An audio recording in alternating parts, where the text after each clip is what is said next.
Assalamu alaikum wa rahmatullahi wa barakatuh. Alhamdulillah, alhamdulillah hamdan kathira. Wassalatu wassalamu ala Rasulullah wa ala alihi wa sahbihi ajma'in. Ashhadu an la ilaha illallah wahdahu la sharika lah. Wa ashhadu anna Muhammadan abduhu wa rasuluhu wa khataman nabiyyin wa rahmatul lil alamin. Wa da'iyan ila Allah bi idnihi wa sirajun munira, amma ba'd. I'm going to tell you tonight about my journey from where I once was as a former Christian youth minister to how I got to where I am now. There's a lot of bumps in the road. You know, it seems pretty clear. Yeah, you're a minister and now you're a Muslim. You know, but there's a little bit more to it, inshallah. So just bear with me, and hopefully you'll get something out of it. Because the point is, at the end, is I want you to get the message behind the story. Because if I was traveling around the country just to tell my story, then I would be wasting time. It's on YouTube. Anyone can go get it from anywhere in the world. So inshallah, we're going to begin at the beginning. I was born and raised in Greenville, South Carolina. I was born and raised in Greenville, South Carolina. And I was raised by my grandparents because at a very early age, my mother had stepped out and my father was working 2 jobs. So it was me and my grandparents. And my grandparents were the traditional, conservative, Southern Christian folk, as they say.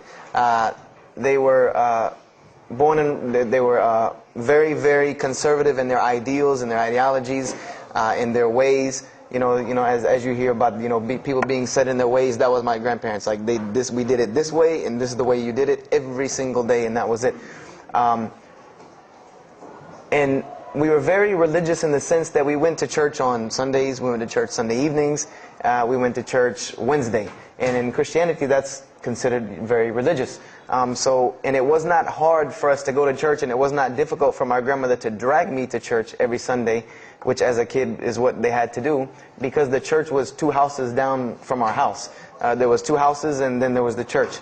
So it was not hard for them to drag me every Sunday. And I hated church as a kid because of the simple reason that, we were brought up United Methodist. And Methodist is, for any of you know, it's very traditional. It's not like you think about like screaming and shouting in church and all that. No, you listen to the preacher, you stand up and you sing, you sit back down, you listen to the preacher, you stand up and sing, you sit back down, listen to the preacher, and that's it. That's all that happens. And the pews, as they call them, the chairs are made out of wood. They're hard. You get tired of sitting there. You're fumbling around, playing with the money that my grandmother gave me to put in the offering plate, all of these things. That's what I remember from church as a very small boy. But the thing that I do remember enjoying about church was Sunday school.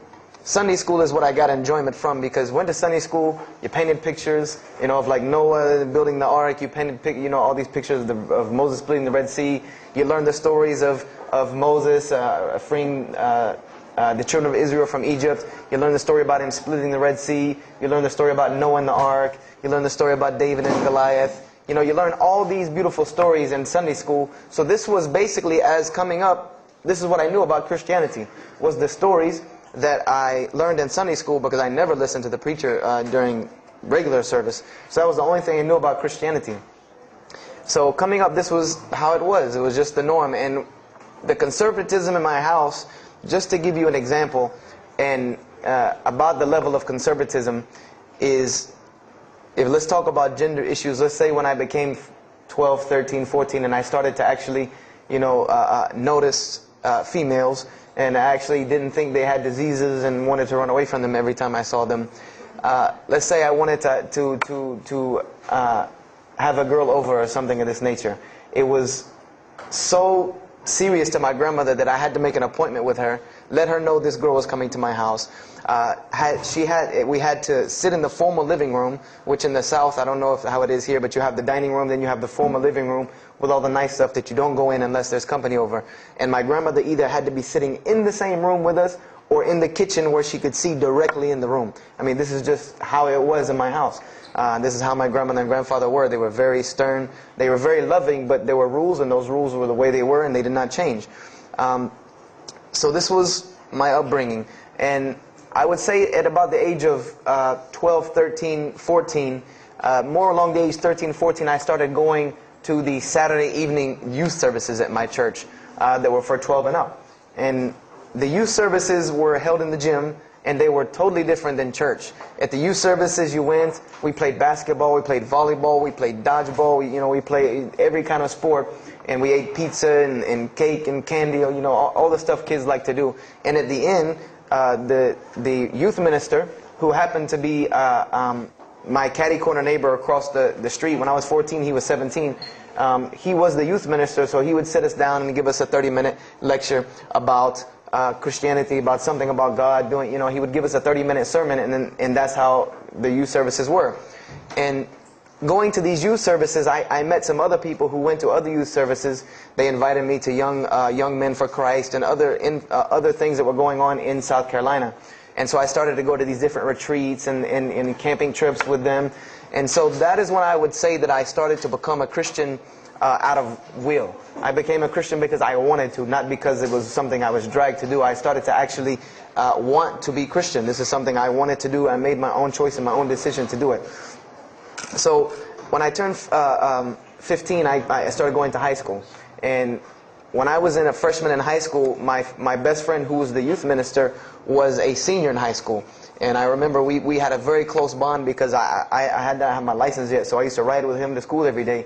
And it was a big deal for me to be able to ride to school with a senior, especially since he had a brand new, or it was a brand new, but he had a restored '67 Mustang, which I've always been a fan of cars when I was a kid. So we had a very close bond, and we were very good friends because both of our parents were very similar. They didn't let us do much. So we spent a lot of time with each other. And when I became a sophomore, he graduated and started to attend Bob Jones University. I don't know if that rings a bell with anyone, but Bob Jones University is a very prestigious conservative Christian college in South Carolina. It's probably the most conservative college I've ever seen. Because the Moody Institute is known as one of the most famous in this country, since Chicago. But Bob Jones is conservative to the point to where when it comes to men and women, like men and women are not allowed to get caught talking to each other in a room alone if they're not married, holding hands on campus. The men had to wear button-up shirts or polo shirts tucked in with slacks or jeans. The women had to wear skirts. No jeans, skirts that came down to the ankle, and a shirt that came to the wrist. And this was part of the guidelines for Bob Jones University. You didn't party, you didn't drink, there was none of this that happened at Bob Jones University. And he started going there, and his major was textual criticism. And textual criticism probably doesn't ring a bell with anyone, and to explain it in detail would probably take another entire lecture. But just to give you a brief synopsis of what is textual criticism. A textual critic takes the ancient manuscripts of the Bible, the pieces of parchment that were found all over the world, and he has to learn Hebrew, Greek, Aramaic, Latin, these languages that these parchments have been found in.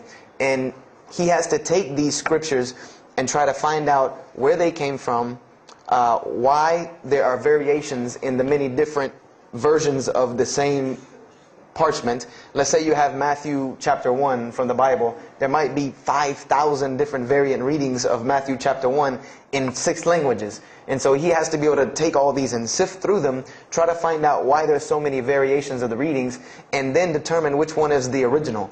And that's not as easy a task as it seems. You could figure, which whenever the oldest is probably a more original, which is not the case since there are no originals.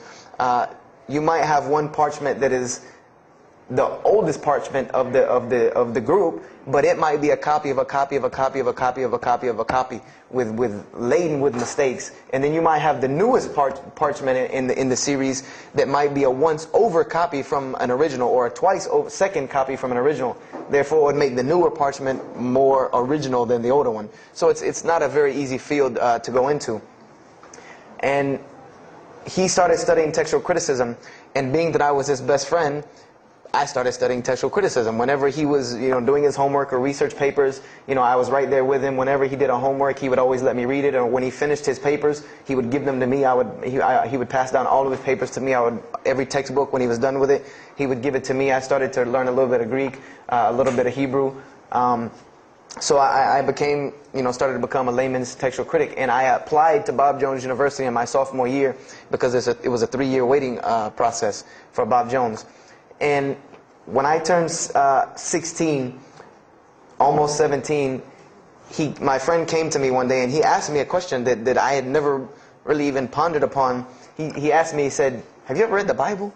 And I said, no, in church. I mean, yeah, we've all read the Bible in church. You know, your parents make you open it up and look at it. And at the Bible studies I went to, Young Men for Christ, we did have Bible studies, and we'd read a few passages and talk for 2 hours about those few passages. But he's like, no, have you ever read it? You know, like you read a book beginning to end. I said, no, I don't know anybody that's read, nobody that I knew had ever read it, beginning Genesis 1:1 to the end. He said, but this is the inerrant word of God, as we are taught. This is our instructions